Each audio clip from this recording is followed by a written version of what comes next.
केकरा घर के सोने के कटोरिया के कारा घर के दूध केकरा घर के फूल के माला के कारा घर के पान केकरा घर के फूल के माला के कारा घर के पान। अरे कहाँ के अदित दुलरो आय रघिया देवे हो जा सोनरा घर के सोने के कटोरिया गोवाला घर के दूध। अरे मलिया घर के फूल के माला पनहरिया घर के पान।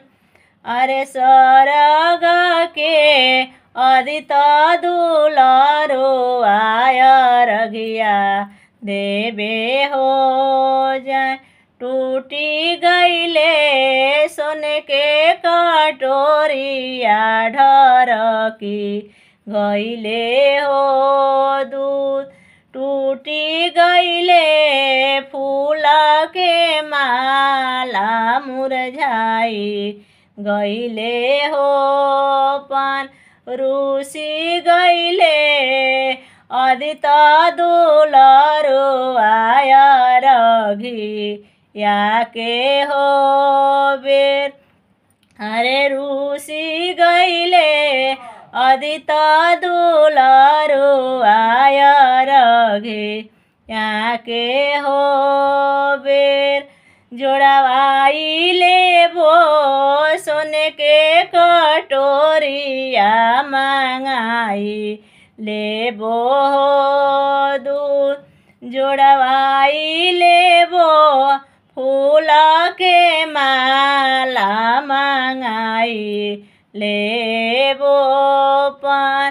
मनाई लेबो अदित दुलरो आय रघिया के हो बेर।